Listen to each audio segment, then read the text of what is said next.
ส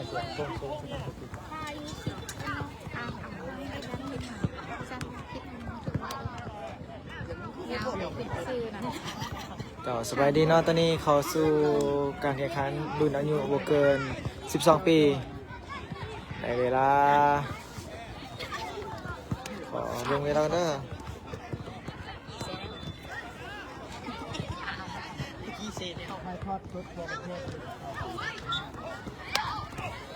ตอนนี้ก่อนท่านจะลงทำการขันก็จะมีทานประธานและทางผู้ใหญ่เพิ่นมาเบิ่งเนาะจะมีการอบรมกันก่อนหน่อยนึงให้กำลังใจ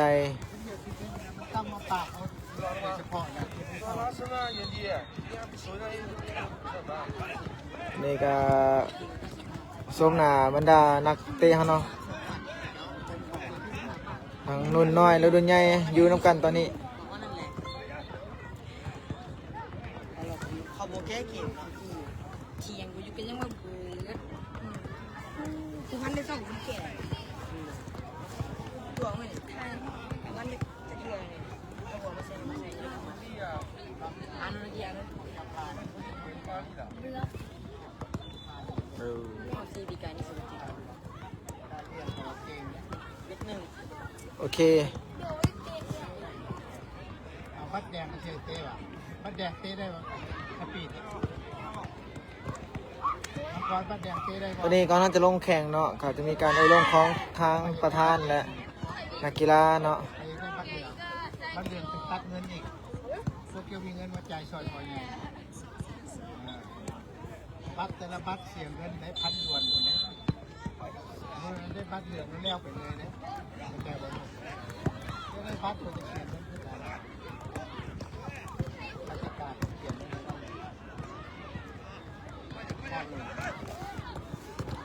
ตอนนี้เขาก็จะมีการอบรมนักกีฬาก่อนลงแข่งเนาะจะมีทางประธานและทางผู้ใหญ่กงศูนย์ใหญ่แห่งซอฟปปลาวเฮาทีนครหลวงเชียงไฮ้โอเค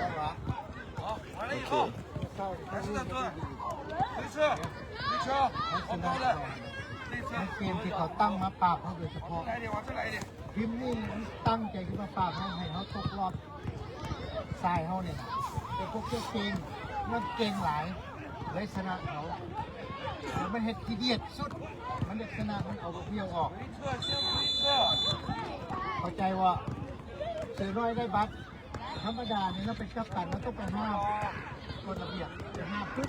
ถ้าเราห้ามจะยู่พวกนั้นกล้าน่ะพิษมันยังมายู่เสืออีกหมายความว่าเป็นกัปตันที่เราห้ามเราต้องเอาตัวนี้ไปบอกเขาเลยมันบุคคลได้บัตรเหลืองไม่ได้เป็นธรรมดาเสือได้แต่นี่เวลามันมีปัญหาเสือที่สองมันควรเตือนเตะบานใครมาให้สองเสือว่าเป็นผู้เกี่ยวกับได้บัตรเราจะให้บัตรแดงเดี๋ยวนี้มันไม่ยอมเวลาเดียวนี่เป็นพุชเป็นยู่มันอาชีพเป็นปีแท้ๆต้องเป็นห้ามบอลแอนมีเล็งใส่เสือแล้วถ้าบุญเบี้ยวพวกเจ้าชิชูบ่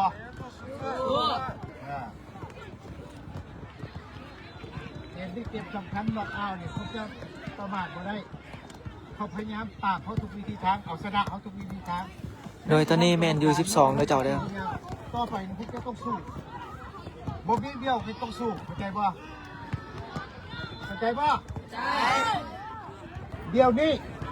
ถ้าพ่อเฮ็ดได้เอาเบี้ยวมาเตะได้พวกเจ้าดีใจบ่ดีใจเบี้ยวใส่กัปตันเตะแล้วได้เตะคือเก่าเขาต้องเอาความยุติธรรมเขาต้องสู้เพราะฉะนั้นเขาให้เราไปสู้ดีแต่เขามีไลฟ์สดดีแต่เขามีวิดีโอหลักฐานการยู่การดันเนี่ยมันโดนแบนมาสิไปยู่กันพิตีกันไปยู่ห้ามเดี๋ยวนี้เขาต้องลงคลิปตัวนี้ประชาชนพี่น้องคนลาวเขาเห็นมันเฮ็ดขี้เดียดมันวางเอาชนะเขาแบบที่บ่ได้ดังนั้นพอสู้เพื่อพวกลูกวัดทุกคนพวกลูกWG ราคาลูกพญานาคต้องชนะเห็นคนลาวเลือดลาวสู้เอาแชมป์ไปฝากประเทศลาวให้มันได้เดี่ยวใส่เครื่องลุงเดินดีใจว่ามาดิใจสู้ ตอนนี้เราเจอกับตาเหรียญชุดใหญ่เลยเจ้าตอนนี้เขามีข่าวดีมานะคือน้องอนุสักดิ์ได้กลับมาลงดินได้อีกครั้งหนึ่งเพราะว่าเขาได้เอาหลักฐานต่างๆไปสู้ให้กรรมการเบิ่งตอนนี้เกมของเขาก็คือว่านักแน่นขึ้นแล้วเพราะว่าเขามีน้องอนุสักดิ์เข้ามาซอยอีกแห่งหนึ่งเพราะว่าเป็นแห่งกำลังจะบอกว่าจากเก็บเกียงมาได้เก็บสีกว้างวิดีโอของชิปเพราะว่าจากนั้นแล้วน้องบิวเกตได้ถือใบแดงแต่เขามีหลักฐานต่างๆได้มีวิดีโอ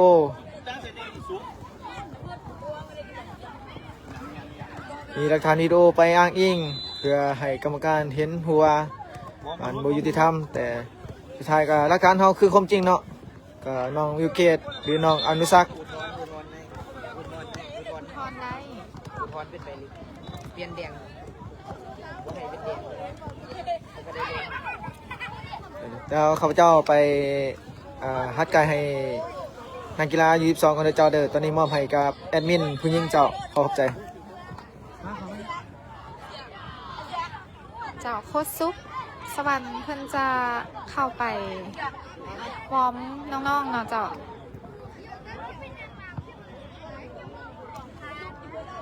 คือกับที่ทางประธานเพิ่นได้เว้าเมื่อกี้นี้เนาะเจ้ากรรมการของสปจีนได้ออกบัตรแดงให้น้องอนุสักดิ์เฮ็ดให้บ่สามารถลงแข่งขันได้ในนัดนี้เนาะเจ้าแต่ว่า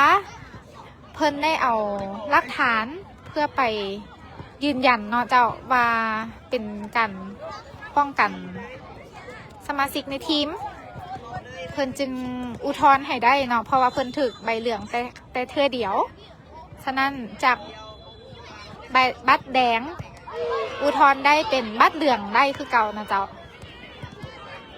สามารถเทให้น้องเข้าร่วมการแข่งขันในนัดนี้ได้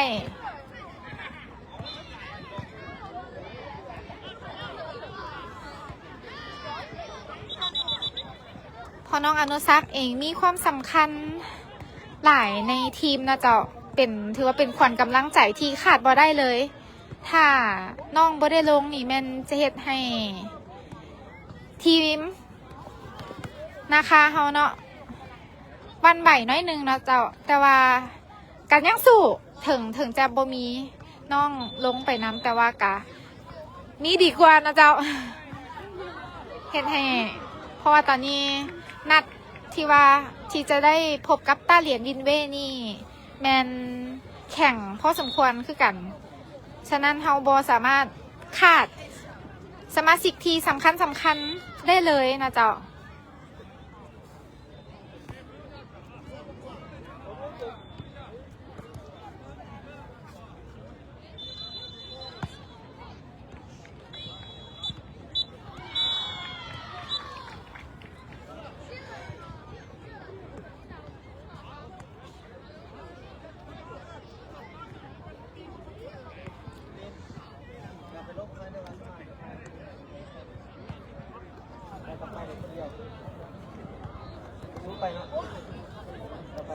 เลย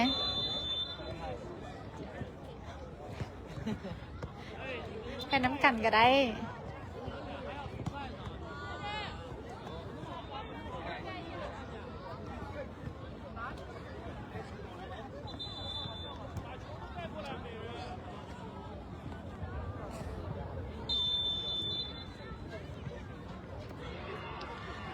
ซึ่งในนั้นนี้แมนเฮาได้รับเกียรติ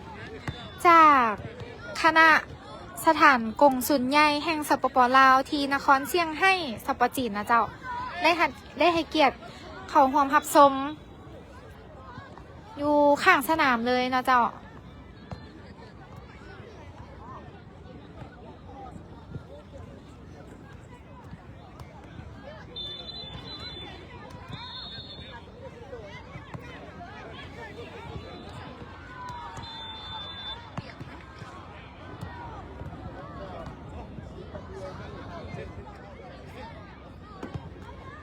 การแข่งขันแมนจะเริ่มขึ้น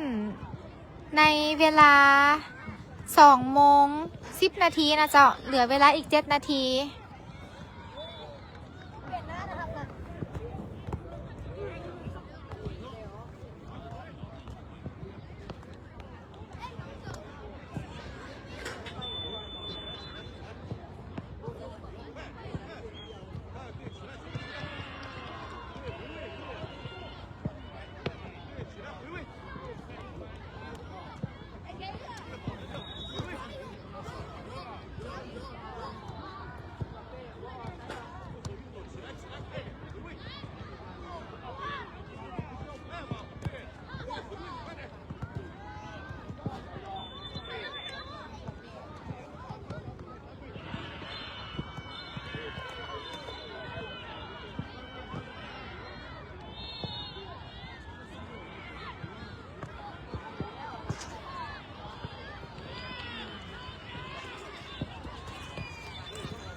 น้องๆเฮาแมนรุ่นกับเกมนัดของทั้งหน้านะเจ้าเพิ่นสู้กันด้วยจุดโทษ ก็เลยไปรุ่นซอยข้าเจ้า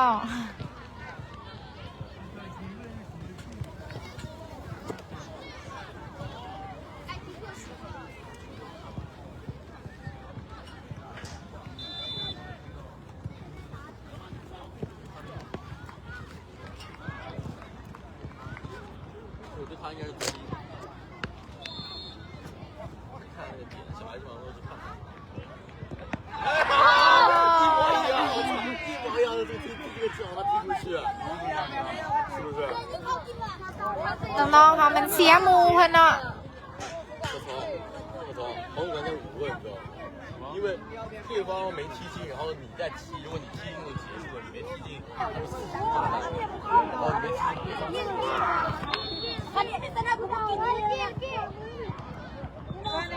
哎，不扑掉，我操！被他好想扑掉了，你咋他妈场上用手还是咋扑的？啊，结束了。还有。为什么结束？还有一球吗？อ้าวเฮากะเคียมโตเด้อ这球为什么就结束了呢？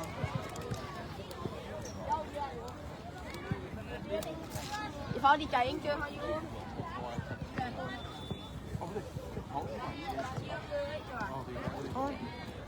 ค่อย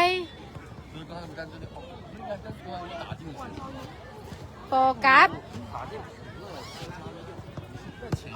ขอโทษหลายๆเจ้าเล็กน้อยบางเทื่อค่ะเจ้ากวนกันเนาะ那前一个打进了，然后呢？对啊，然后呢？刚才好像就把他踢飞。不，这不是第5个吗？这不是第5个。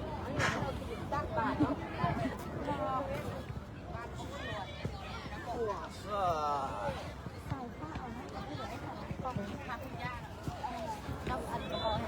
เรียน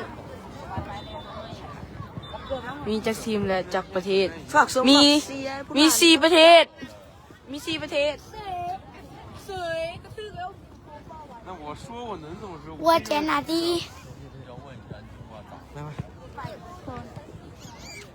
你不想踢啊？今天晚上不来比赛？我爸有点พักอยู่นี่ค่ะก่อน 不想踢啊，你知道吧？听不懂啊。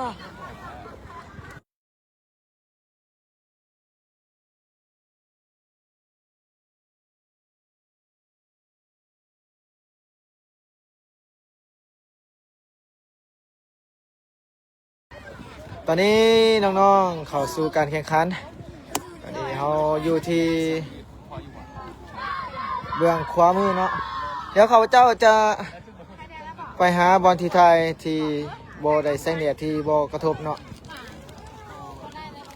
ขอจะไปพุ่นเลยเด้อไปสู้ไปพุ่นเลยได้โอเคเดี๋ยวข้าพเจ้าย่างไปทางที่ถ่ายทำอีกเบื้องหนึ่งเนาะ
ตอนนี้ทาง WSG นะครับเขา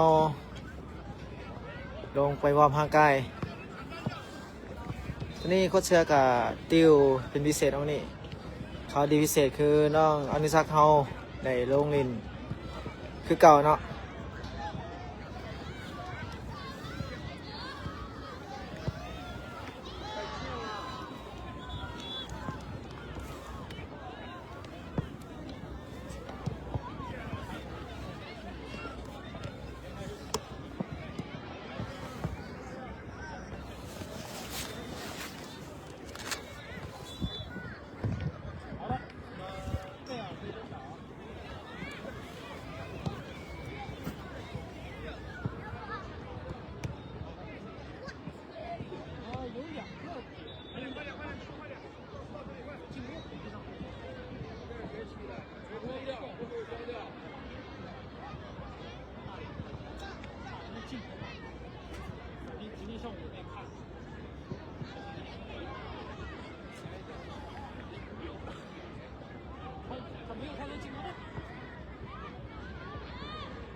苏州打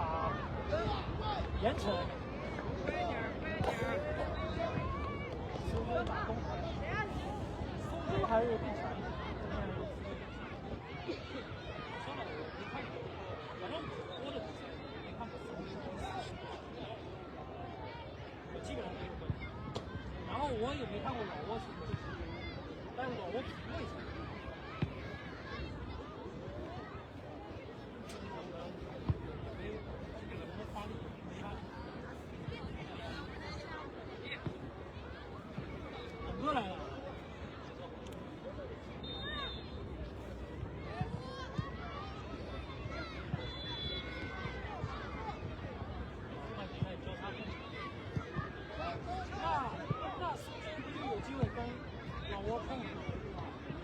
再去碰。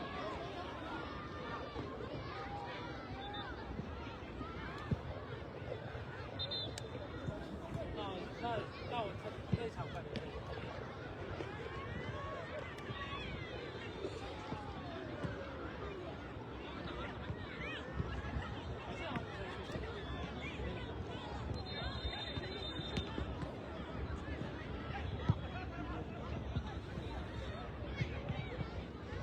冠军决赛，肯定会。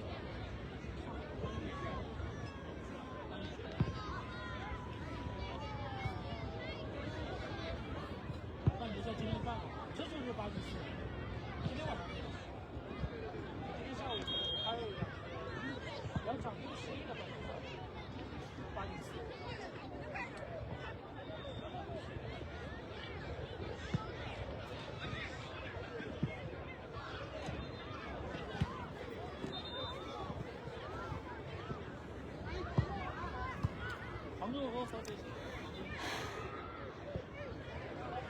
โดยยังบ่ทันได้มีไผเว้าอย่างเธอเจ้าเลยบ่มีเสียงเด้อขอโทษหลายๆเพราะว่าทั้งข้างสนามแม่นก้าเกี่ยมเกี่ยวกับการแข่งขันนะเจ้าจะมีอุปกรณ์หลายนิดนึง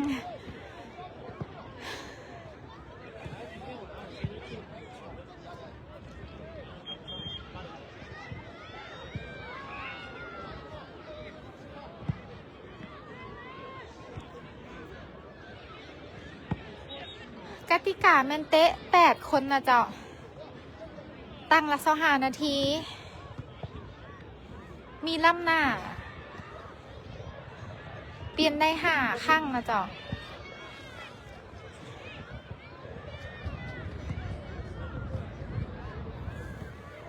นัดนี้แมนพบกับทีมต้าเหรียญนะเจ้าต้าเหรียญวินเว่ซึ่งต้าเหรียญนี้แมนส่งเข้าแข่งขันอยู่หลายรุ่นอายุเลยนะเจ้าเฮากับพบกับหลายต้าเหรียญแล้วนะเจ้าอันนี้ก็เป็นอีกทีมหนึ่งหุ่นถ้าสังเกตเบิ่งหุ่นค่ะเจ้าจะใหญ่กว่าของเฮาน้อยหนึงนะเจ้า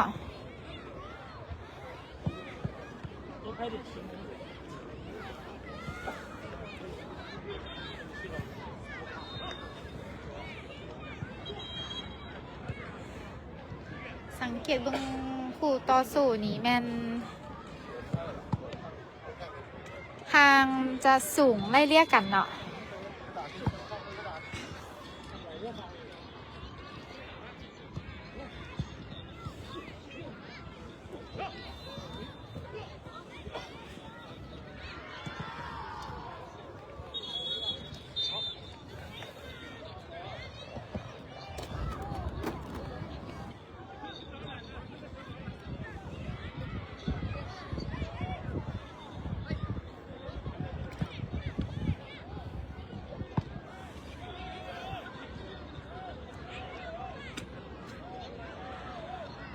คิว12เท่านี้แม่นอาการบาดเจ็บกันยังเจ็บอยู่เนาะ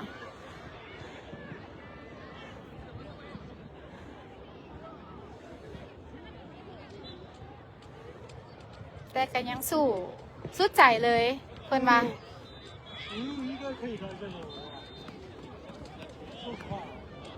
เวลาเพิ่นลงเดินหนีแม่นจะมีบ่ต่ำกว่า3 คนเนาะประกบเพิ่น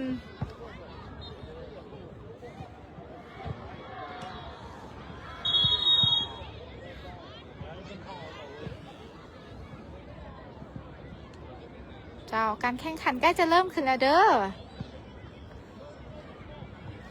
สามารถกดไลค์กดแชร์เพื่อเป็นกำลังใจให้กับน้องๆนะคะของพวกเรา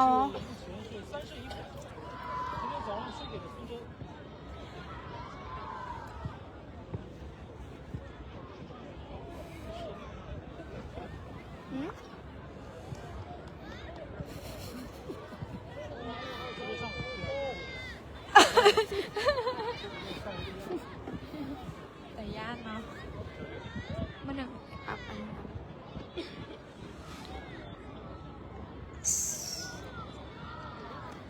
ดินบ่เพียงกันเนาะ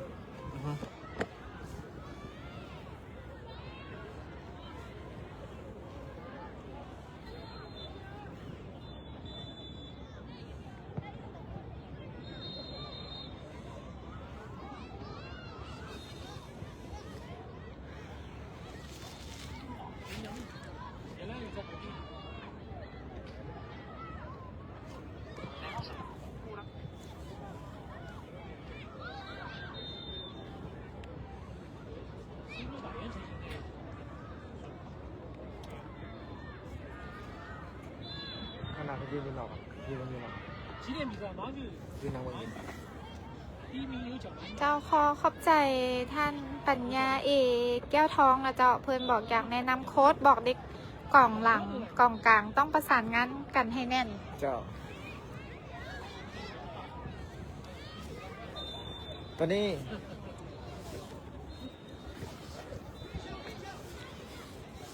้เขาเสียเฮาก็ติวน้อง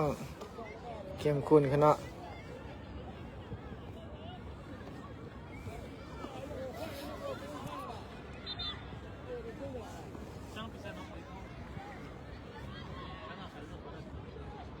น้องๆเขามีพรสวรรค์ทุกคนเนาะทุกคนบ่เก่งกว่าไผตอนนี้โค้ชเสือติวอย่างหนักวางลูกเกมเนี่ยใดเพื่อให้แต่ละคนลิ้นเขากันเนี่ยใด 好快呀、感觉时间真的好快。 ตอนนี้ตัวจริงเก่าผู้เล่นของเขามีคือเป้พงษ์เสาตูน้อง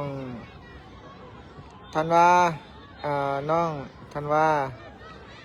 น้องคิวแล้วก็คิว5ที่ยืนน้ำกันเนาะแล้วก็อาเป้าแล้วก็เอกแล้วก็สายฟ้า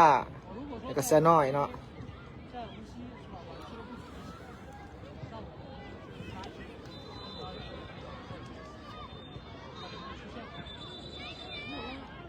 如果说我们反正在上半场 นี่น้องดิวน้องเป้น้องคิว5แล้วก็น้องคิวอาเป้าเบอร์4แนนตะวันแท็กมือครับน้องอนุชักคือเอกแล้วก็คิวเนาะตอนนี้ไอ้น้องนุ่นใจกันอันนี้ยังออกมาแล้วสู่สนาม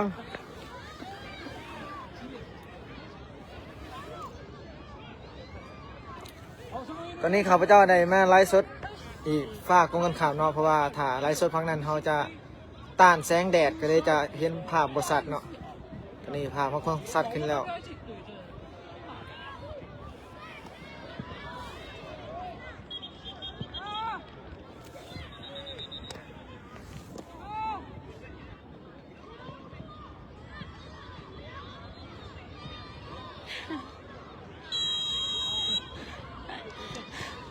ข้างสนามน้องลักกี้เพิ่นนำทับกองเชียร์เนาะเจ้าเราอ้วใจโยเนาะเจ้าเห็นไหนคนจีนอยู่ข้างๆต้องหันมาเบิ่งเนาะเมื่อกี้นี่ อันนี้เป็นแฟนครับตัวยงของเขาข้างสนามเลยเจ้าอันนี้ทุ่งนาคาของเขาแล้วก็ทุ่งเหล้าของเขาขาดอะไรก็คือทุ่งเหล้าของเขานี่แหละเจ้าตอนนี้กรรมการเขามาสู่สนามแล้ว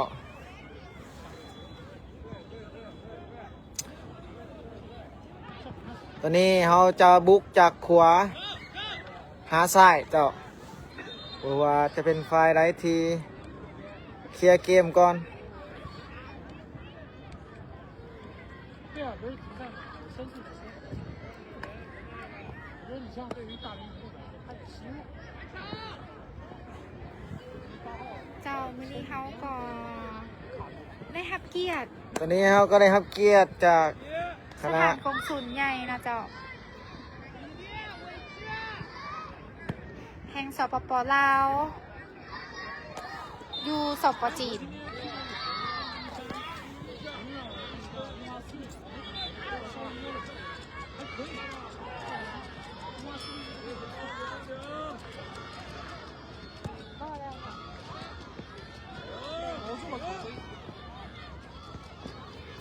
ตอนนี้เขาก็บ่สามารถให้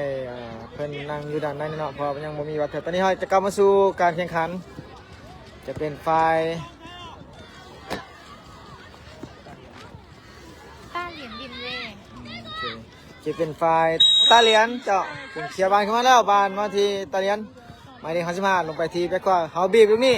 บานเคลียร์ยาวขึ้นมาอยู่ที่ปีกซ้ายอยู่ที่คิว5เคลียร์บานออกไปเป็นบานโยนของเขา อย่าลืมกดไลค์กดแชร์เพื่อเป็นกำลังใจให้น้องๆ WAG นะครับของเรา1 ไลค์ 1 แชร์ของทานเป็นกำลังใจให้กับน้องๆตอนนี้วันอยู่ที่เอกให้ไปที่ตะวันให้ไปที่คิว5อยู่ที่น้องอนุสักจ่ายมางามไหนอยู่ที่เสือน้อยแทงออกมาให้กับอาเป้าให้กับคิวถือคุมยังอยู่ที่คิวจะไปได้บ่คิวยังคลองบานได้อยู่จะไปได้บ่ถือสกัดขึ้นมาเนี่ยยังอยู่ที่อาเป้าในบ้านอาเป้าเลี้ยงไปถือสกัดเขายังเสียบานไปแล้วตัวนี้อยู่ที่ด้านกลางของตาเดียนยังเสียบานให้ที่WG อยู่ที่เสือน้อยส่งให้ที่เป้กลับมาตั้งขึ้นไหมออกไปที่ตะวันเซลส่งมาแต่ว่าถึงสกัดจากตาเดียน还有就是以防这个你怎么去防老挝这个队呢，以高压。 เป็นบ้านโยนของ WG นะครับของเขาตะวันเป็นคนโยนบ้านโยนมาให้ที่อนุสักแต่ถือมุงออกก่อนโยนอีกครั้งหนึงอยู่ที่คิว5โยนให้คิวอนุสักจะว่าได้จะเสียบ้านให้กับบ้านพม่าอีกครั้งหนึงอาเปาจะถึงบ้านหรือบ่อาเปาถึงบ้านอาเปาจะไปได้บ่2ตัวอาเปาเดียวมาเปาให้น้องอนุสักยังของบ้านอยู่แต่จะบ้านบุรีปานใดเสียให้ที่ตาเดียนส่งบ้านไปที่ปีกซ้ายอยู่ที่ปีกซ้ายจะวิทย์ตะวันจะให้วิทย์มันว่าแต่โบวิทย์เอกสกัดบ้านออกไปออกบ้านหลังเป็นบ้านตั้งเตะมุมหรือบ้านตั้งเตะแจกของตาเลียนตอนนี้เปิดเกมมาก็เริ่มซูซีเริ่มเปิดเกมบุกสักกันเลยเนาะต่างคนต่างแลกกันต่างคนต่างบ่ยอมกันอยู่ที่ว่าใครจะสามารถจบสกอร์ได้ก่อนตาเลียนต่างบ้านแล้วตาเลียนให้สัญญาณมูตาเลียนเปิดยาวเข้ามาที่เสาแรกเป็นบอลมูอุ้ยบ่มีไปขึ้นบ้านน้ำเลยเนาะแต่ดีที่ยังมุงออกข้ามคานออกไปเป็นบ้านตั้งเตะจาก WG นะครับของเรา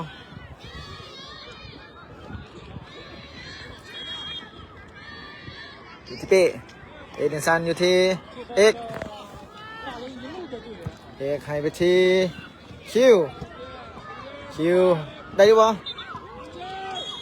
เป็นบ้านเฝ้าคิวเฮ็ดบ้านเฝ้าเนาะ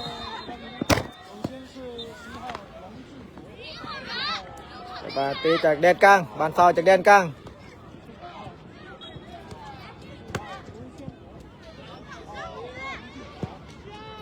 เดินยาวขึ้นมา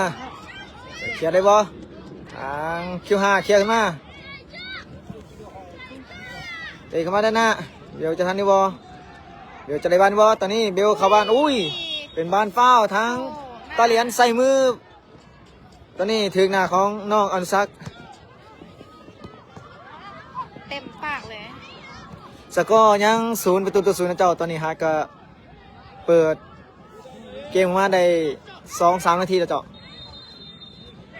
กรรมการให้ทีสัญญาณทีลูกบีดอนุสักยืนอยู่ที่บ้านเจ็บนาทีจะเป็นยังไง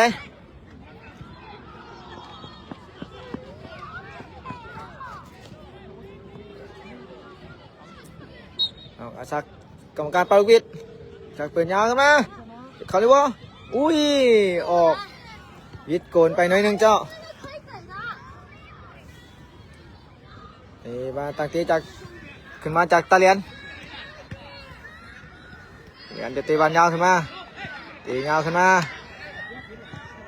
ตาเลียนจับลงบ้านบุรีแต่อยู่ที่อาเป้าจะไปได้หรือเปล่าตาเลียนสกัดขึ้นมาอยู่ที่ไปที่คิวยังอยู่ตาเลียนจับได้เปิดยาวขึ้นมาที่ปีกซ้ายแต่เป็นบานยาวกันไปเป็นบานออกหลัง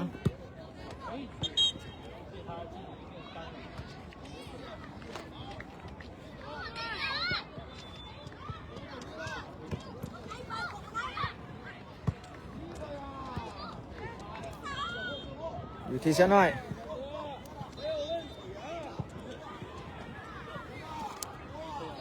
อยู่ที่เป้มาที่เอกแทงให้คิวอยู่ที่คิวจะไปได้บ่คิวก็สากไปออกไปที่ปีกขวาทีมคนเดียวคิวจะวิดว่าคิวลงมาเข้า3แต่ไปบ่ได้จะได้บ่คิวมาคิวจีนี่ติดนะครับอุ้ยยิงตรงซื้อนะครับเจ้า ผ่านไปได้5 คน เข่า5 คนเลยเจ้าตอนนี้ตะเดียนเตะยาวขึ้นมาแต่อีกอยู่ที่เสียน้อยจะไปบ้านในบ้านให้แต่ติดบ้านติดอยู่ตะเดียนในบ้านตะเดียนเปิดยาวขึ้นมาแต่บวิทที่คิว5อยู่ที่อนุรักษ์ขอโทษอนุสักเข้าบ้านขอโทษเจ้าอยู่ที่ปีกซ้ายออกมาที่ปีกขวาเปิดเอาเตะบอลมาถึกเป็นบ้านออกหลังนะเจ้าเป็นบ้านตั้งเตะจากพวงเจ้าตู้ของนาคาเฮาจะดินซันหรือบ่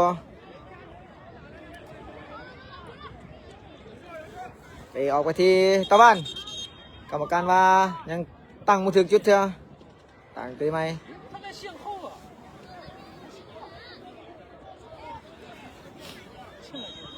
对，我觉得这个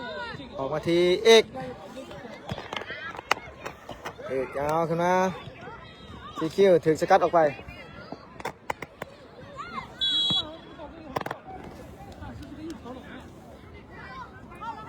อยู่ที่ชั้นหน่อยอยู่ที่อาเป้าจะไปได้บ่ไปได้หรือบ่เขาคุมเลยตอนนี้ยังอยู่ที่คิวเขาอยู่3 คนไปได้อยู่บ่คิวไปได้อยู่บ่เป็นบ้านเฝ้าเนาะ 4-5 คนเนาะ กับเจ้ายับแล้วก็มันอยู่ที่ใกล้กรรมการเนาะมันก็ได้อยากบังหน่อยนึงเจ้ายับเขาใกล้กับบ่ได้เด้อแอดมินเห็นได้ซ้ำนี้เตะยาวขึ้นมาเสือลงอยู่ที่น้องอนุสักษ์เตะไว้นี่ติดบล็อกออกข้างไปบานยนต์ของเฮาอีกครั้งหนึ่งตะวันจะเป็นคุณยนต์ตะวันยนต์มาให้กับเสือน้อยบานเดียวให้กับคิวไปได้บ่เข่าคุม2เลยเขาทำให้บานบัวฟ้าวเถอะไปมาที่ เจ็บ มาที่ปีกขวา คิว หมายเลข11เปิดยาวกันมาอุ้ยสกัดทีมเถอะพิษเถอะแต่ถึกที่บล็อกแต่เปจับเลยว่าเปจับเลยอยู่ คิว น้องคิวเกิดอาการบาดเจ็บที่แขนเบื้องขวาจะได้ดีบ่ต้องเอิ้นแพทย์ข้างสนามเขาเบื้องก่อนเป็นอะไรเจ็บที่มือขวาเนาะ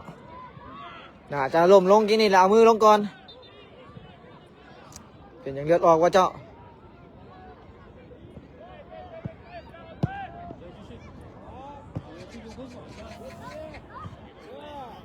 เอาแขนขวาลงนะตอนนี้น้อง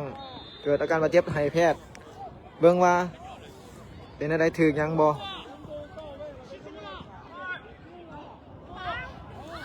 กลับมาที่สนามอีกครั้งหนึ่งสาดยาวขึ้นมาอยู่ที่เอาเป้าบานลงได้เป้าไปได้ด้วยบ่ตอนนี้เขาที่เอาเป้า2 คนเอาให้มาที่เสือแต่ถึกสกัดจากตาเลียนไปที่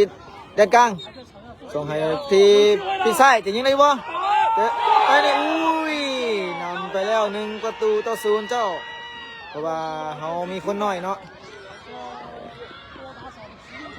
ก็คือเตะชนะคนนี้แต่6 คนหนึ่ง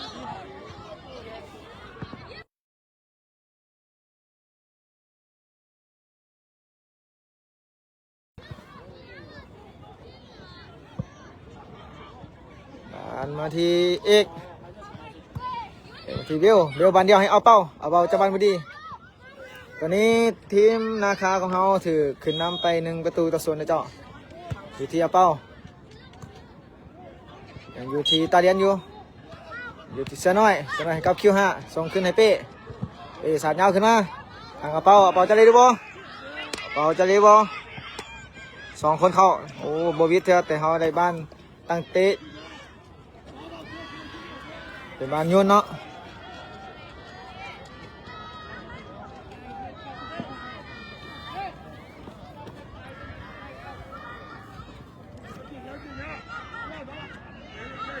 เดี๋ยวโยนถุงไก่จากถุงไก่ของคิวถุงไก่เข้ามาแต่ตาเลียนสกัดได้อยู่ยังอยู่เทียบเป้ายังได้ยิงตรงนี้อุ้ยเป็นบานฟาวเป้มันใจกว่านี้ไหมเป้บ้านเขาง่ายโพดกินนี่ง่ายโพดน้องง่ายโพดมันบ่มีคนเด้คนเฮาบ่มีเด้บอกเป็นอย่างน้อยตอนนี้เวลาเขายังหลายอยู่เจ้า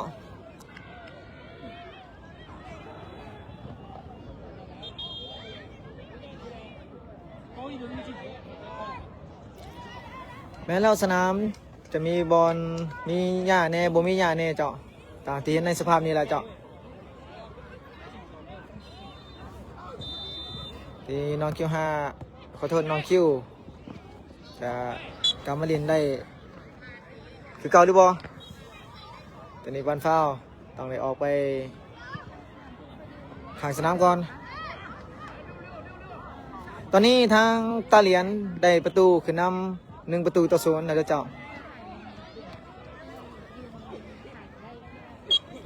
เป็นบอลตักเตะยาวของตาเหรียญจากแดนประตูเจ้าเพราะว่าจะเล่นสั้นในดินยาวเนาะตอนนี้เขากระโดดทางตาเหรียญดินสั้นไปที่ปีกซ้ายอยู่ที่ด้านกลางเดี๋ยวเอาเป้าเขาได้ถือบอลไปเป็นบอลโยน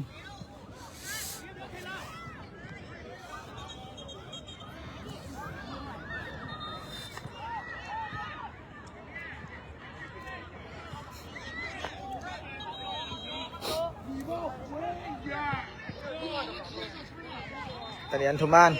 ทุ่มยางมา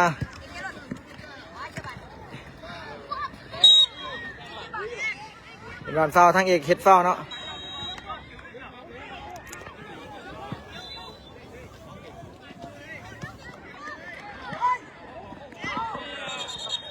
ก็ถึงจุด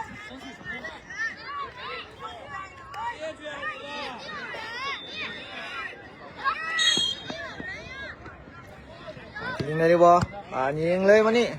แต่เขาซองเป้เขาไงเป้เห็นแล้วไปตัดให้คิว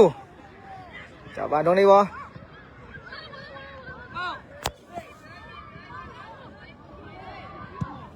ยาวขึ้นมาอีกครั้งจะพิษบ่ผ่านเอกบ่ผ่านอีกครั้งนึงเดี๋ยวยังอีกบ่ผ่านอีกครั้งนึงเอาบอลลงได้บ่อยู่ที่เสือหน่อยลงไปที่อยู่ที่ตะวันบางก็จะบีบแห้งบีบไว้เนาะตอนนี้โอ้เกือบเสียตอนนี้เขายังจับบอลอยู่เกือบเสียลูกประตูที่2ไปเห็นเอาให้เอาเป้าเอาบอลลงเป้าเองได้บ่อยู่ที่น้องอนุสักแข่งให้คิวจะอุ้ยเป็นบอลนำหน้า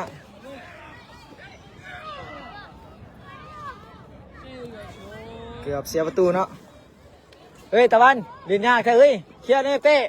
เขาจะบีบย่างขึ้นได้แม่น้องกินนี่ยาวขึ้นมาของตะเหรียญต่อที่มือเป้อยู่ที่ตะวันมาให้ทีเสียน้อยมาให้ทีเอาเป้าดอกล้อเป้าจะได้วันส่งมาให้ดีตะวันอีกครั้งนึงตะวันบานเดียวให้กับคิวแต่เคี้ยวไปในบานโยนของเฮาอีกครั้งนึงคือบานตอนนี้เนาะเขาเจ้าเฮาทับบานใดเขาเจ้าจะถึงโตเฮาเลยเนาะบ่มีโอกาสได้ส่งบานเลยเอาจะเปลี่ยนเอาเป้าออกไปแล้วเอาสายฟ้าเข้ามาเล่นแทนโยนมาแล้วอยู่ที่น้องโอ้จ่ายบานถือบล็อกออกไปเป็นบานโยนของเฮาตอนนี้ทางเฮาถือตาเหรียญคือนำ1-0นะเจ้าเวลาก็อยู่ประมาณ10 นาทีแล้วเจ้าสกอร์ตอนนี้แม่น1-0นะเจ้าบานทุ่มไกลของเฮาที่สายฟ้าจะเป็นคนทุ่มสายฟ้าจะโยนไกลเข้ามาแต่บุวิตาเหรียญ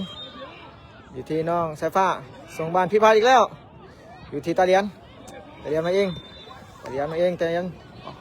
อกจะถึงหรือเปล่าเป็นบานของเฮา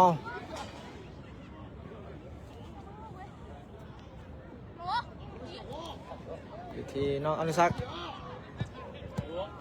ออกไปที่เสียน้อยเห็นคิดแล้วแต่ถือสกัดขึ้นมาสาดยาวขึ้นมาอยู่ที่สายฟ้าระวันในว่าเขา2 คนแต่บ่ผ่านไปบ้านของเขาบ้านเขาจะเป็นคนที่บีบไว้ขนาดเนาะเจ้าบ้านฮอดปุ๊บเขาจะถึงโตเลยอยู่ยาวขึ้นมาอยู่ที่น้องอนุสักจะได้หรือเปล่าออกไปที่ปีกขวาถึงเชียวนี่โบฟ้าวะแต่โบฟ้าวเสยเขี่ยออกข้างไป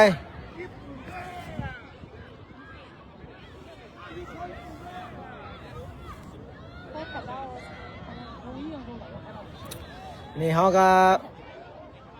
บุกเข้ามาอย่างต่อเนื่องเจ้าเพื่อจะตีใครแตกให้ได้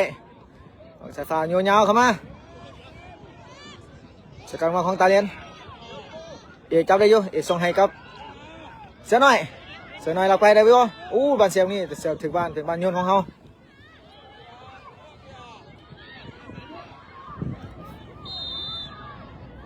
ตอนนี้ก็ขอจังในการรับชมเขากับคอมเมนต์ในการสนุกสนานได้จัดเด้อบ้านโยนเขามาที่นาโกนถือสกัดมาจากตะเลียนแต่ยังอยู่ที่เอกได้อยู่เอกให้ไปที่ตะวันเสียบ้านอีกแล้วอยู่ที่ตะเลียนโมวิดตะเลียนออกไปที่ปีกซ้ายเป็นบ้านเฝ้า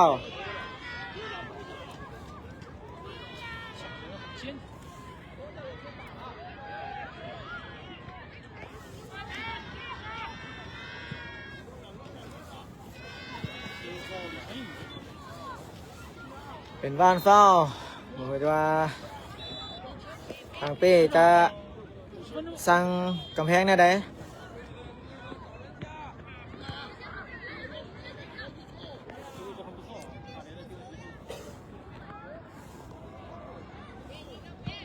ตอนนี้จะยิงเลยบอลที่เปิดเข้ามายิงแล้วเป้ปัดออกไปได้บ้านตั้งเตเจสกอร์ตอนนี้แมนเขายังถือตาเลียนนำอยู่1-0นะเจ้าเป็นบ้านตั้งเตเจของตาเลียนสกอร์ตอนนี้แมนเขาถือตาเลียนนำอยู่1-0นะเจ้าเปิดบ้านตอนนี้มีบ้านเขามาอยู่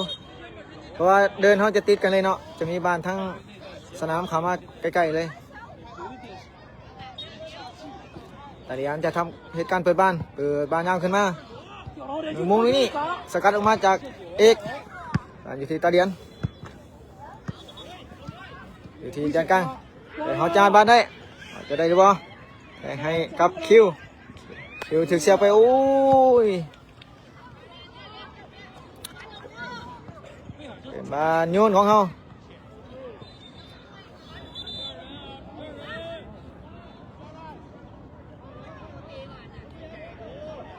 โยนมาที่คิวไปได้หรือเปล่าคิวมาได้เอา2 ทีคิว5อุ้ยยังอยู่ที่คิวมาได้วะคิวสกัดมาเป็นบานออกแล้วเนาะ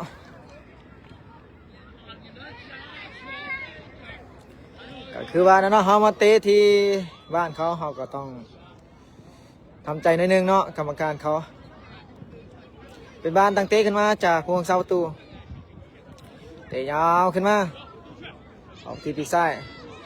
แต่ยังอยู่ที่ตาเลียนอีกครั้งหนึ่งตาเลียนในบ้านอันซักเข้าบ้านตาเลียนส่งมาที่ใช่แต่ว่าออกไปแล้วเป็นบอลโยนของเขาบอลโยนมาให้กับโอ้ยบ้านเขาหลังบ่อฟาวอยู่ที่คิว5ถือสกัดออกไปอีกครั้งหนึ่ง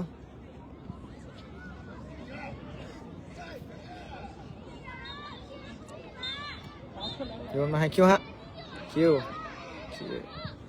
ตีบล็อกอีกครั้งหนึ่ง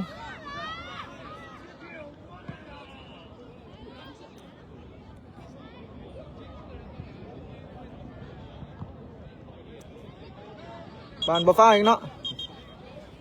สกัดขึ้นมาแต่บานออกข้างอีกครั้งหนึ่งตอนนี้ยังอยู่ต่างหนึ่งนะเจ้าเขาถือขึ้นนำอยู่1-0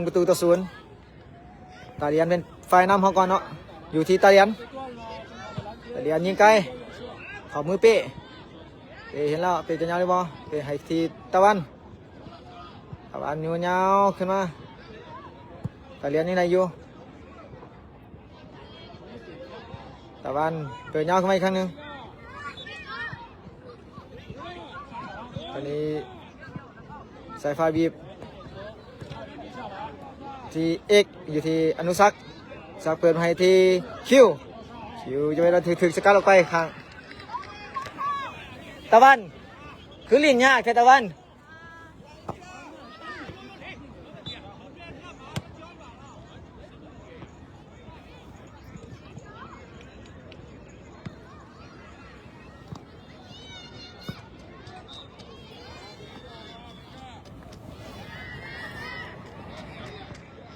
สายฟ้าเป็นฝ่ายโยน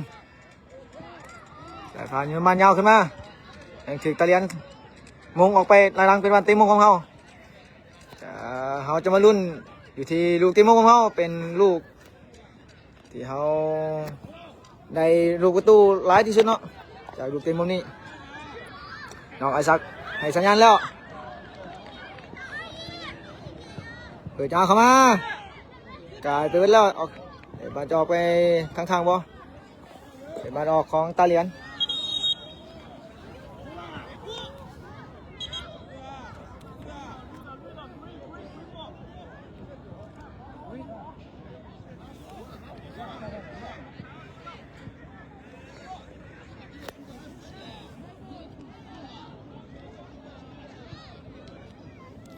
ทางตาเหรียญมีการเปลี่ยนโต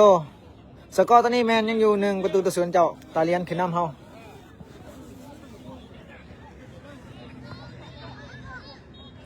ยืนยาวมาแต่บุวิทสายฟ้าอยู่ที่เสือน้อยให้มาที่คิวจะถึงหรือวะแต่บ้านลึกเกินไป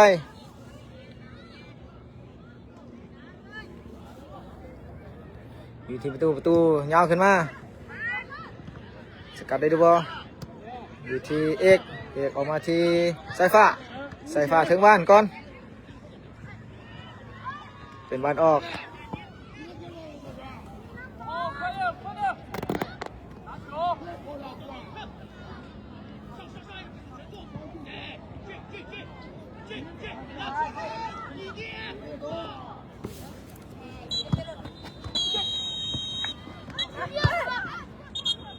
เป็นบ้านออกไปแล้วเนาะบานโยนของตาเหรียญ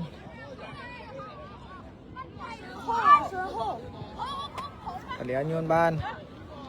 สายฟ้าสกัดมาได้แต่ยังอยู่ที่ตาเหรียญมุ้ยไปเข่าเถอะส่งออกไปที่ปีกซ้ายส่งมาที่ยังอยู่ที่คิว5ได้บ้านอยู่คิว5ส่งให้คิวยังบ่ผ่านเถอะเสือน้อยได้บ้านมาเสือน้อยได้บ้านมาอยู่ที่คิวยังอยู่ที่เสือน้อยส่งให้ที่คิวติดบล็อกเป็นบานโยนของเฮาสกอร์ตอนนี้แมนตาเหรียญนำเฮา1-0นะเจ้าโยนมาตาเหรียญในตาเหรียญสกัดยาวขึ้นมาเสือน้อยอยู่ที่ตะวันยาวมาแต่บ่ผ่านตาเหรียญอยู่ที่ตาเหรียญแต่ว่าผ่านเท่า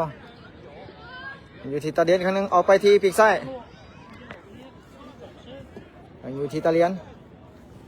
อยู่คิว5เอาบ้านได้คิว5ยังได้บ้านอยู่คิว5โยนยาวขึ้นมาคิวได้บ่คิวไปเองจะได้บ่อันนี้คิวไปแล้วก็จะถึงเสียบอยู่ที่บ้านยังบอกเถอะคิวยังให้บ้านออกเถอะโอ้แต่บ้านเดียวบ้านบ่เป็นยังแต่คิว5ยังขึ้นไม่เนียนได้อยู่น้อยนิดอยู่คิว5เขาซ้ำแต่บ้านเป็นบ้านโยนของเขา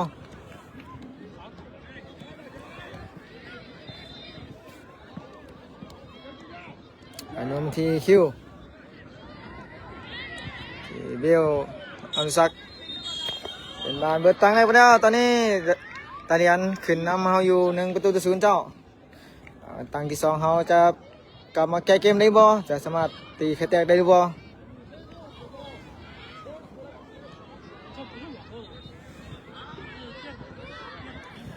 ว่าหน่วยเขาเสียหน่วยแรกแม่นเขาเสียง่ายเพิ่นเนาะเจ้าว่าคิวเจ็บแล้วก็ผู้เล่นเขาหน่อยก็เลยเห็นในการเสียประตูง่ายขึ้นคนเขาหน่อยขึ้นไปก็ได้เฮ็ดให้เสียประตูแต่บ่เป็นหยังเขาจะมาแก้เกมในครึ่งเวลาที่2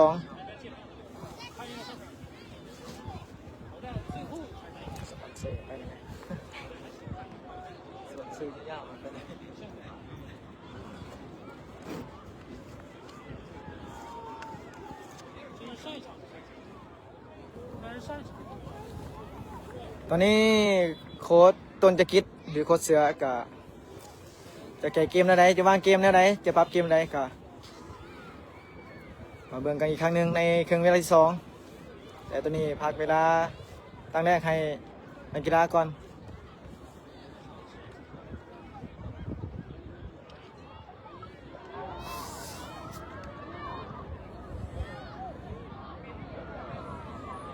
เจ้าทีมต้าเหรียญวินเว่นี่ถือว่าเฮ็ดผลงานได้ดีตั้งแต่เริ่มต้นเช่นกันนะเจ้าเป็นอีกทีมหนึ่งที่เขาเจ้าเอามาเพื่อที่จะมาปราบเฮาเลยแหละเจ้าในเซิงในนาทำอิฐเขาเจ้าสามารถยิงไปได้11ประตูนะเจ้าชนะไป11-0นัดที่2เขาเจ้าก็ชนะเช่นกันนะเจ้า4-0นัดที่3ก่อชนะไปที่5-0เจ้า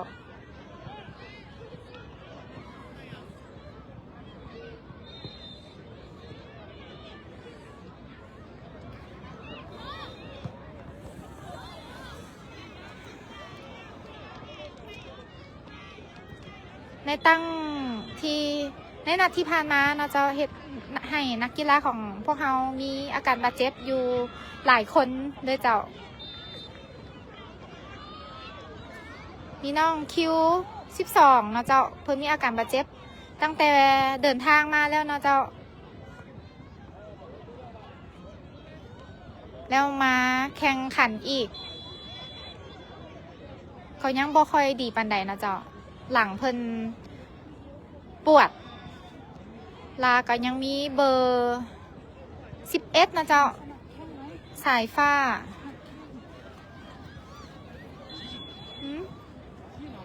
ของไผ่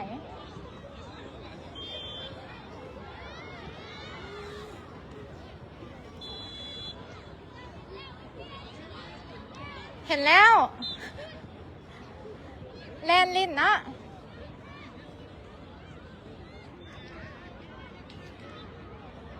เจ้าเป็นกำลังใจและเอาใจซอยน้องๆนะคะของพวกเราเด้อ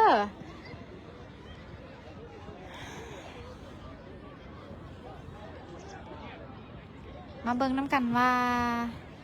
โค้ชต้นจักริดของเราจะแก้เกมแนวใด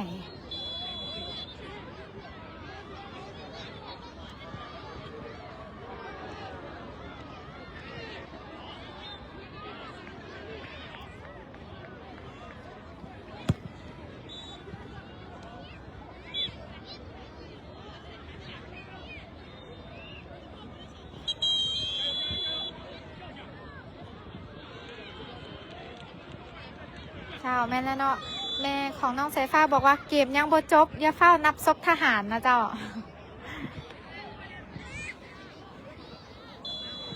โดยแม่นุช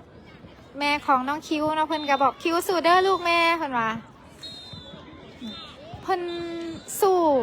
อีหลีเลยแม่เจ็บเท่าใดแต่เวลาน้องลงเดินนี่แม่นความเจ็บปวดคือบ่มีเลยเนาะแต่เจ็บหลังจากที่เตะแล้วเพิ่นค่อยมารู้สึกเจ็บ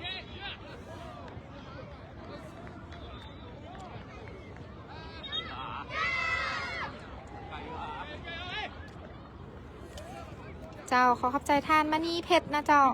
พลบุตรดีเนาะเพิ่นบอกว่าสู้ๆนางน้อยเฮาใจสู้อยู่แล้วแม่นแล้วเจ้าน้อยพริกขี้หนูแต่ว่าใจใหญ่ได้เจ้าทีมของพวกเรา ตั้งที่สองกำลังจะเริ่มขึ้น โดยน้องเพิ่นกินยาอยู่เด้อแม่พวกลูกกะซอกยาให้แล้วก็เอาอย่างมาประคบให้คือกันเนาะ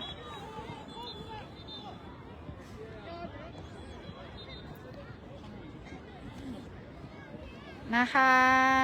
น้อยเฮา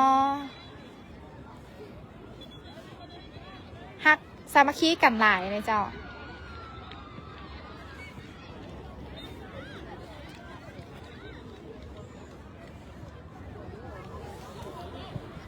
สบายดีเนาะตอนนี้เรากลับมาสู่เครื่องเวลาที่2WAG นะครับเราดูอายุบุกเกิน12 ปีจะสามารถตีไข่แตกได้หรือบ่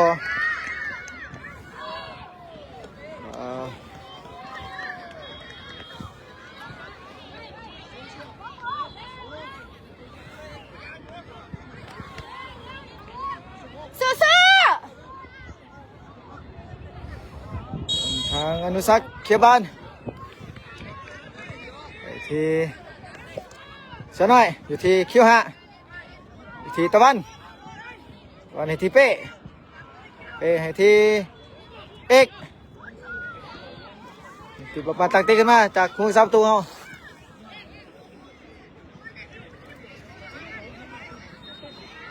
อยู่ที่เอกที่เสยหน่อยมาให้ที่ตะวันยาวขึ้นมาให้แกคิวไปให้ที่ออกไปที่สายฟ้าตัดขึ้นมาอุ้ยถือเขานะครับมือออกไปยังเขาในโอกาสยิงไปแล้วยาวขึ้นมา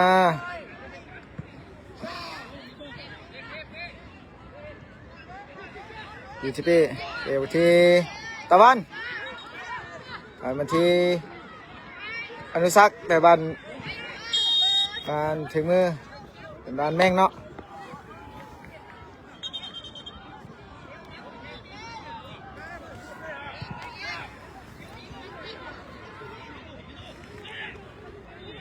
ที่คิวบ้านบุตรตีมาไหนอยู่ที่อนุสักษ์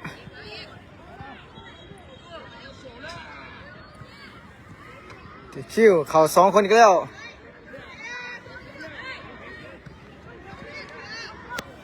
ที่น้องที่เสือจะไปเองได้หรือเปล่า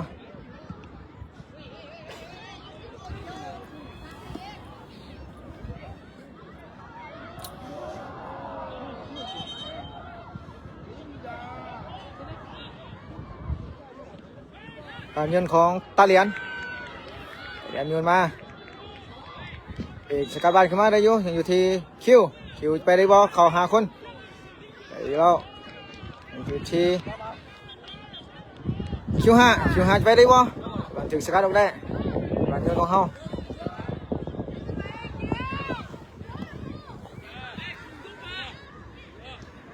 ที่คิว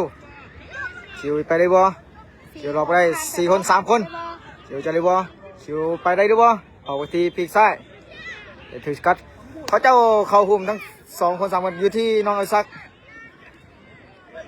มาที่เอก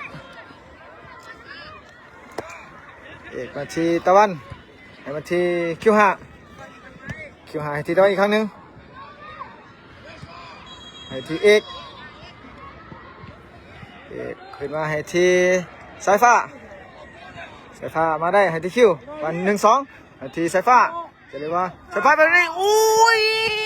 บานตั้มเสาไปเป็นบานที่สวยงามตะวันที่สวยงามแต่ว่าเขาบ่สามารถตีให้แตกได้เท่าตอนนี้ทีมนาคาเขาก็บุกอย่างนักเพื่อต้องการประตูคืนน้องเจ้าเป็นบานตั้งเตะจากตาเหรียญบานเตะยาวขึ้นมา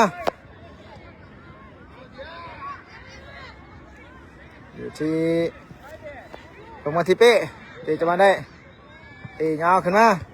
ยังบูวิทเถอะอยู่ที่ตาเหรียญตะวันยาวขึ้นมาเหรียญมงได้บานกูคิกอยู่ตีเรียนกลางบานบ่เฝ้าเถอะบานล้มไปอยู่ที่ตาเหรียญเบื้องขวาตาเหรียญมาที่ด้านกลางตาเหรียญส่งให้ออกมาที่ปีกซ้ายตัดเข้ามาแต่ยังอยู่ที่เสือน้อยส่งให้ที่คิว คิวจะไปได้บ่คิวไปบ่ได้ยังเป็นบ้านของเอกอยู่ส่งยาวกันให้ครับเสือส่งให้สายฟ้าให้ตีเสือน้อยอันนี้บ้านเขาจับติดตัวเลยเนาะเอาบ่มีโอกาสได้ดีบ้านอยู่ที่น้องอนุสักให้ไปที่บ้านเสียบอยู่ที่คิวอยู่ที่สายฟ้าไปได้บ่สายฟ้า1-2บ้านตามกันเองอยู่ที่ตาเดียนบ้านอยู่เดียนกลางแต่บ้านจับกลายเป็นยังอยู่ที่สายฟ้าให้ที่คิวถึกสกัดบ้านอยู่ที่สายฟ้าบ้านถึกที่นั่นนะแต่บ้านสกัดบ้านมาอยู่ที่น้องอนุสักบ้านหลอกข้างไป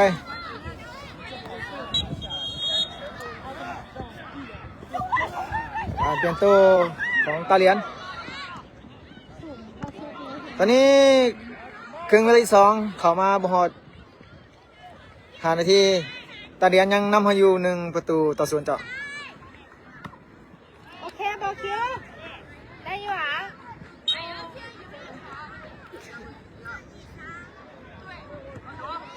ตอนนี้กับการไฮลินแล้วตาเหรียญจะโยนบานไกลบานไปที่เสียน้อยไปที่เอกให้ที่สายฟ้าไปได้ดูบ่สายฟ้าไปได้ดูบ่เป็นบานยูนของนักข่าวเฮาอยู่มาที่คิวบางบานได้คิวออกบานมาเป็นบานตั้งเตะจากตาเหรียญ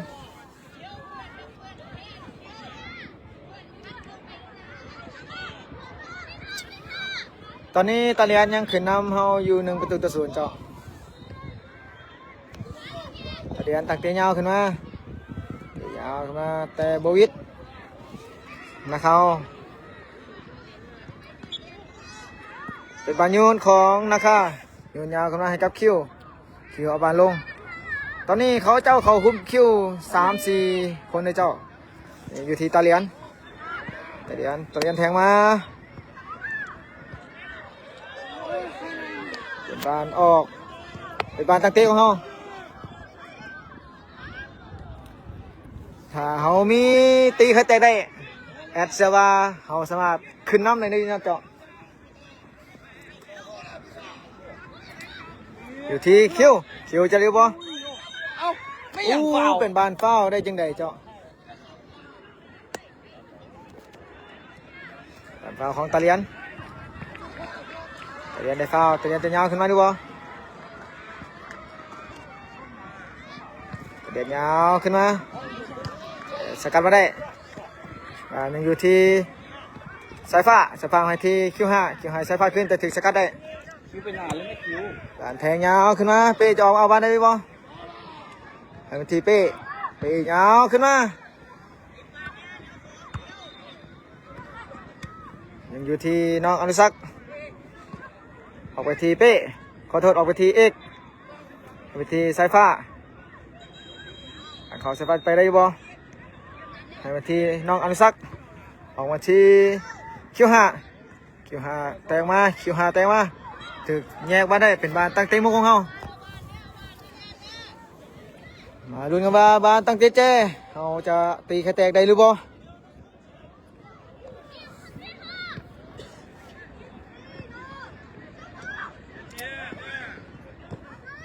ถ้าเขาได้ลูกเจ๊ตีใครแตกนี่แอบเชื่อว่าเขาต้องมีลูกที่2ที่3ขึ้นมาแน่นอนเจ้าเอามาลุ้นกันว่าจะได้ดีบ่ยาวเข้ามามุกนี้บานออกข้างไปเป็นบานโยนของตาเหรียญตอนนี้ตาเหรียญมีการเปลี่ยนตัวไลน์เนาะเดี๋ยวเปลี่ยนตัวอีกครั้งหนึ่ง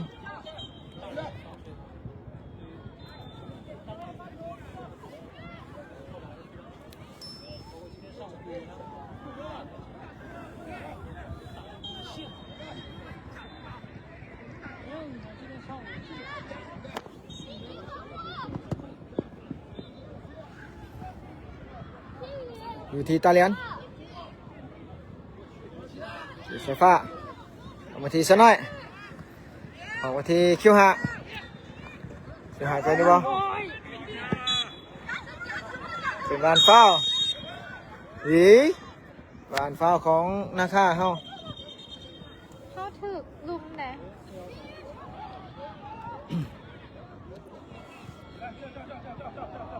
ึกอย่างนั้น ตอนนี้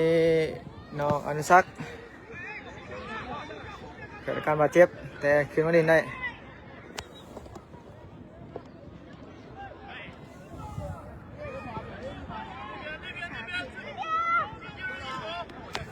เดี๋ยวมาตั้งเตะบานเฝ้า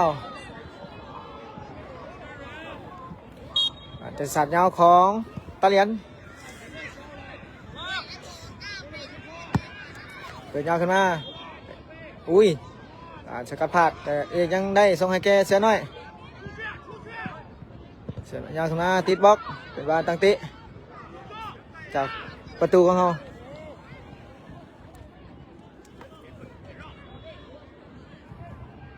ออกไปที่เอกที่คิวเสียมาที่เสือน้อยมาที่คิวหาแทงให้ครับคิว สายฟ้า มาตั้งเตะจากตาเหรียญ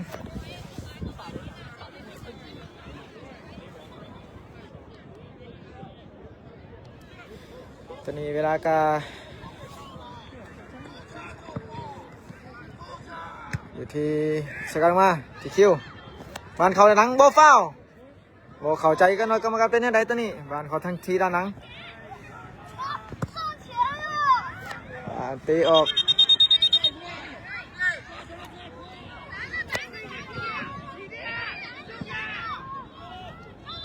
บานโยนของตาเหลียนอีกครั้งหนึ่งไปสุบานโยนของตาเหลียน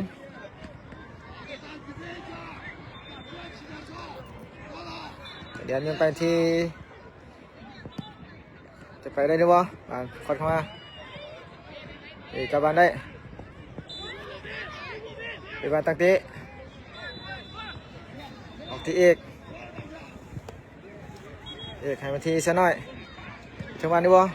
ตาเหรียญจะถึงวะเขาถึงก่อน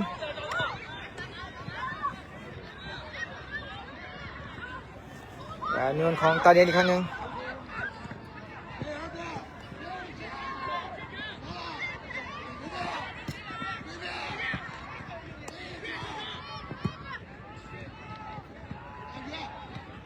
เงินของตาเหรียญ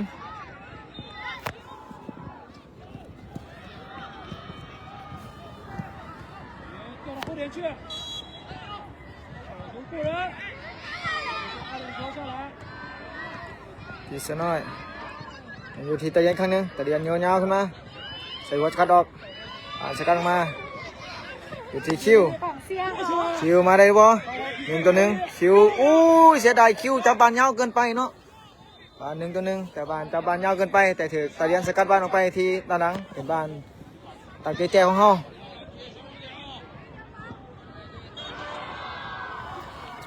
ขอเป็นลูกนี้ให้เป็นลูกตีให้แตกให้ได้เนาะส่งแห่งเสียแห่งใจให้ครับน้องๆWGนะครับของเราขอให้ได้ประตูตีให้แตกตัวนี้สักโยนเข้ามา2-2ตัวนี้มุ้งไม่อุ้ยจังอยู่ที่เป้าลงมาที่สายฟ้าถึกบล็อกลงไปที่น้องอนุสักดิ์จับบานได้อนุสักดิ์เปิดมาติดบล็อกยังอยู่ที่สายฟ้าเงาขึ้นมาเขาเจ้าเชียร์เงาตลอดเนาะอยู่ที่เอกให้มาที่อาเป้าไปเลยบ่เอาสมัยตีถึงจะกัดลงมาอยู่ที่น้องอนุสักดิ์แต่บานติดบล็อกบานโยนของเขาอีกครั้งหนึ่ง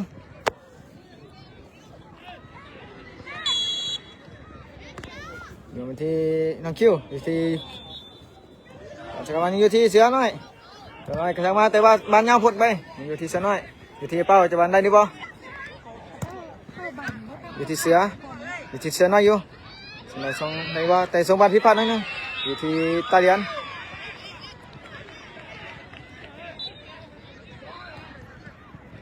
บ้านที่สกัดอยู่ที่เสือน้อยดินบานยากเกินไปเสียให้ตาเลียนอยู่อาจจะเอาบานขึ้นมาได้หรือเปล่าเปิดบาน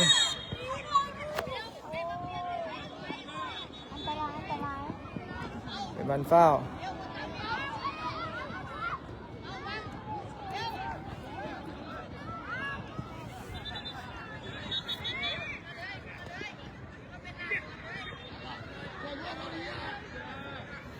เปิดยาวเข้าไปถือสกัดออกมาได้ปล่อยปิดปานตั้งเตะเป็นบานโยนของตาเลียน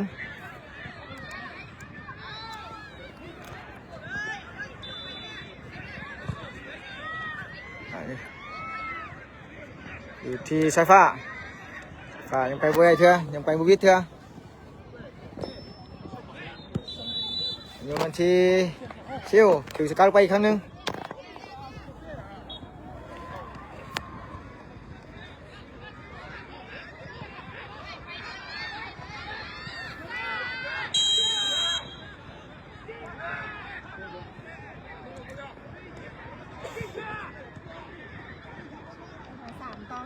ตอนนี้เบิ่งเขาเจ้าเข้าบ้านคุม3 คนเลยคิวจะไปวิทย์ด้วยบ่คิวบอกให้เข้ามาทางนั้นแดนหน่อยเลยเป็นเงินบานยาวเลยเงินยาวขึ้นมาถือใครเข้ามาตาเลียนยังสกัดอยู่นะครับจับได้อยู่ตียาวขึ้นมาของทางตาเลียน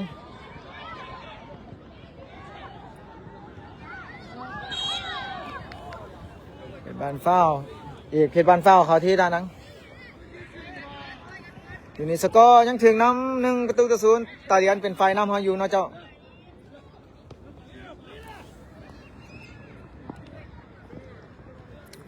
เตะจะหักษาสกอร์ได้บ่ให้มีสกอร์เพิ่มขึ้น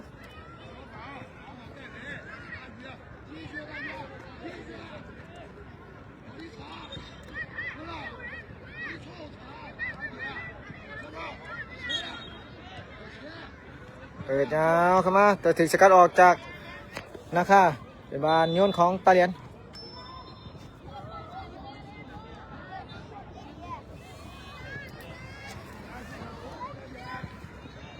ตัวนี้เป็นนะครับเขาเสียบานง่ายเกินไปเนาะเสียบานให้ประตู1ของตาเลียนก็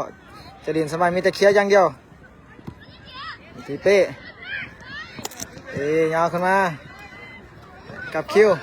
อยู่ที่คิวอยู่จับบอลตรงไหนดีบ่อยู่ที่คิวอีกครั้งหนึ่ง2-3 คนเนาะอยู่ที่คิวบานบอพานตาเลียนในบานมา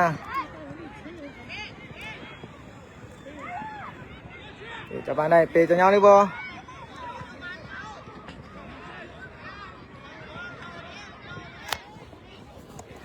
มาที่เป้าเอาไปได้บ้านจะโมอยู่กับตีนเนาะบ้านจะกระทบกระเทือนตลอดบ้านเพราะว่าบ้านเดินบ้านบ่เรียบเนาะ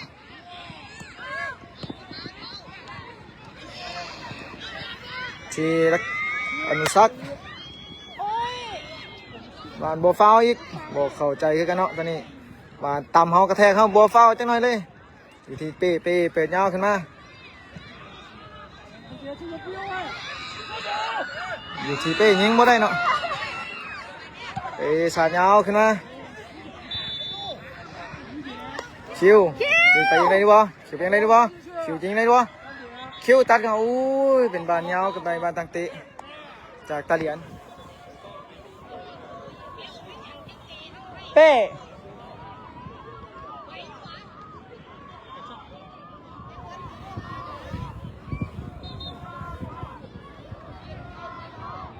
ตังเตะจากตาเลียน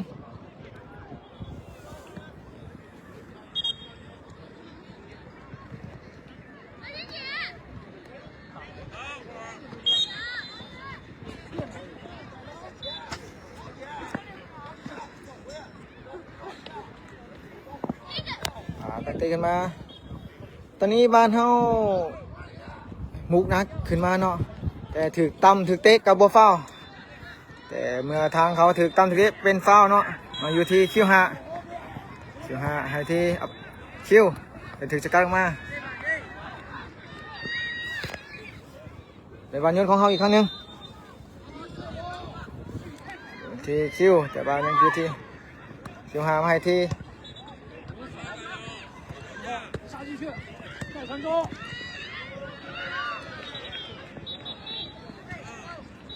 ในบ้านตั้งเตะจากตาเหลียน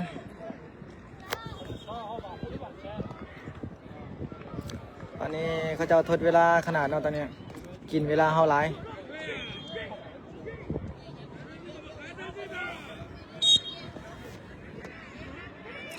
ว่าจะต่อเวลาเท่าใดเฮามาถามเบิ่งกรรมการเนาะว่าจะต่อเวลาเท่าใดสาดยาวขึ้นมาอยู่ที่คิว5อยู่ที่เป้าออกไปได้บ่เป้าออกไปที่คิวยิงนี่อุ้ยข้ามคานไปหน่อยเดียวเจ้าเกือบเป็นประตูการตัดสินใจนี่ก็ถือว่าดีแล้วแต่ว่าตรงยิงให้ดีกว่านี้อีก差的不多，有下坠啊，无限差的很。จะมาเบิ่งว่ากรรมการจะทดเวลาเท่าไหร่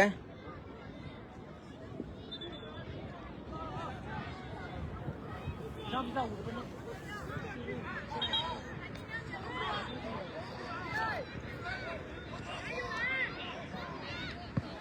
เตะยาวขึ้นมา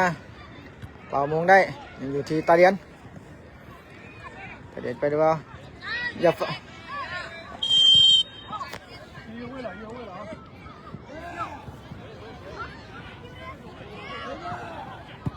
เดี๋ยวมาให้ที่คิวเดี๋ยวให้มาที่สายฟ้า推进去了，โอ้บานตรงนี้哎，就输了。ที่คิวคอดเข้ามา后点。สายฟ้า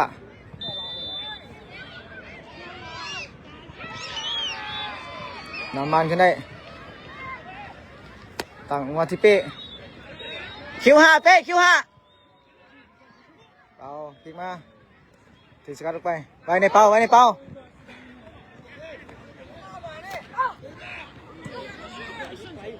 น้องอนุสักให้ทีเสือไป过去了。เอ้าไม่ยัง บานเลน ไม่ยังฟาว บานฟ้าวอีกแล้วเนาะ เขาเห็นอย่างกับฟาวเนาะ ตอนนี้บานฟ้าวตลอดเนาะเฮาบ่ฮู้กัน คิวโค้งบานได้แล้วจังไปแม่ บานสายยาวขึ้นมา ต้องเฝ้านะ บานเชียงมาน ำให้ดู ทำบานได้ดีบ่ยังไม่ออกเถอะสายยาวขึ้นมา คิวบานลงให้ดีๆก่อนเอาบานดีๆก่อนจังอันนั้นไปเรียก คิว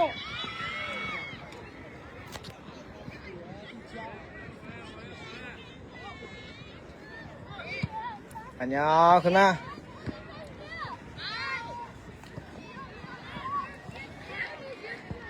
เปิดบานโยนของตาเลียนจังว่าจะสามารถตีลูกไข่แตกได้ด้วยวะตอนนี้อยู่ที่คิว5ขึ้นมาโมแฮนบอลไปแล้วเยลโลการ์ด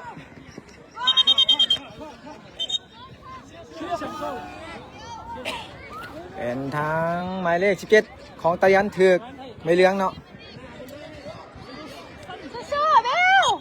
นี่ทางน้องอนุสักจะเป็นฝ่ายเปิดเข้ามาเขาจะมาลุ้นกันว่าเขาจะสามารถตีไข่แตกได้ด้วย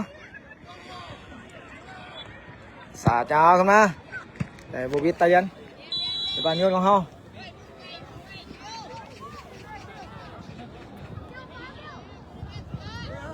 คิวจะมาเป็นฝ่ายโยนไกลเนาะ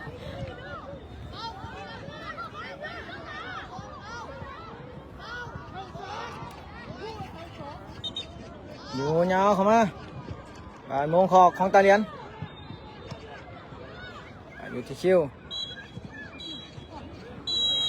น้องอนุสักสักเปลี่ยนไปที่เอกเสียเป้า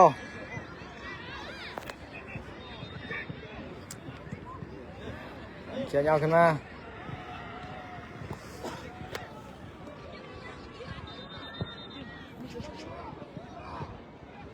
สีน้องอนุสัก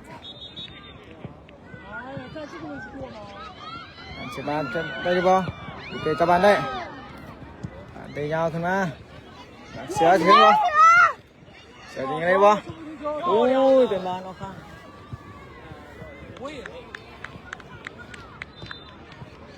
เขาเจ้าต่อเวลายังยังบ่ทันต่อเวลาเท่าเนาะเวลาหายังอยู่นาทีเอาทีสายฟ้าไปได้หรือเปล่าทีคิวแทงให้คิวเป็นบางเรื่องของเขาเอาถูกมากที สายฟ้าทีคิวเดี๋ยวลากมาบานสกัดออกเป็นบานตั้งเตะแจวของเขาอีกครั้งหนึ่งสกอร์ยังตาเลียนยังนำเขาอยู่ประตูหนึ่งกระเจ้ายังนำเขา1-0เจ้าพอเขาให้ตีลูกให้แตกนี่เป็นน้องอนุสักเป็นผู้ทำหน้าที่เปิดเขาจะครับตีลูกให้แตกได้ด้วยเปิดยาวมาผมมีคนขึ้นเลยเนาะอยู่ที่ตาเลียนทีน้องอนุสักอีกครั้งหนึ่งเปิดยาวเข้ามาถือสกัดออกได้อนุสักเปิดเข้าอีกครั้งหนึ่งเป็นบานโม่ของตาเลียนอยู่ที่เอาเป่ายิงเลยด้วยเอาเป่ายิงบานอุ้ยบานยิงบานนี่บานยิงไปเองเนาะ ต้องเปลี่ยนเรื่อยๆคนนั้น บักบานอยู่หั่นนะบานน้ำกับการนะ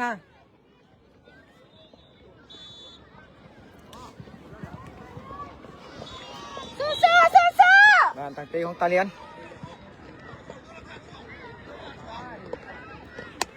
ตาเลียนจะยาวขึ้นมาสีเสือน้อยทีคิวอยู่ที่สายฟ้าเสียเป็นภูมิสกอร์ตอนเขายังถือเขาเจ้าคือนำอยู่1-0นะเจ้าตอนนี้เขายังเสียสกอร์ให้ตาเลียน1-0เจ้า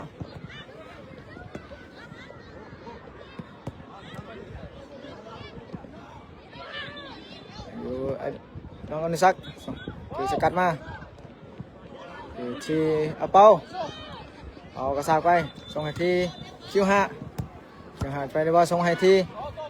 เอกส่งให้ที่อนุสักส่งให้เอกอยู่ที่คิวส่งได้บ่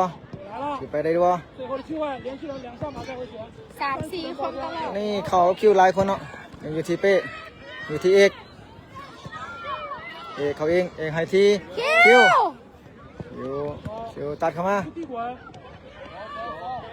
ผ่านสกัดออกไป เขาบอกปล่อยเวลาให้เขาคล้องป่านเนี่ย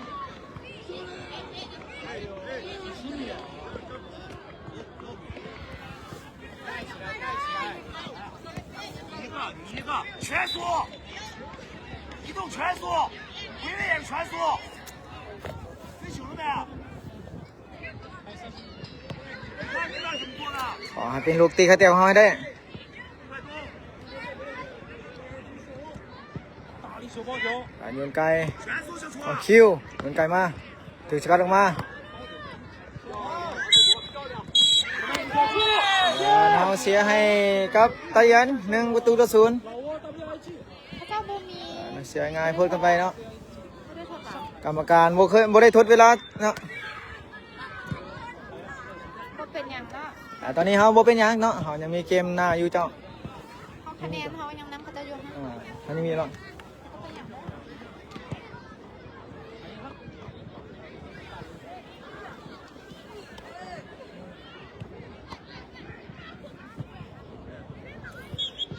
อันนี้เขาก็เสียให้ตาเลียนไป1-0เจ้า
อนนี้เพราะว่านักกีฬาเขาเกิดอาการบาดเจ็บหลายคนเนาะ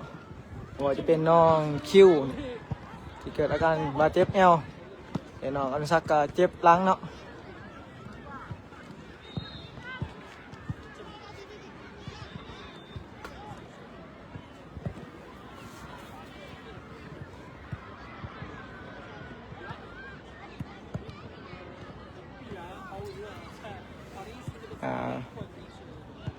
ตอนนี้ข้าพเจ้าจะขอปิดไลฟ์สดไปก่อนเนาะเพื่อจะไปทำการไลฟ์สดครูต่อไปของรุ่นอายุบ่เกิน10 ปีนะเจ้าสิ่งใดที่ข้าพเจ้าพากไปผิดพลาดประการใดก็ขอโทษขออภัยมายังแฟนๆทุกคนและ FC ทุกคนเนาะต่อไปนี้ข้าพเจ้าจะขอปิดไลฟ์สดไปก่อนเนาะ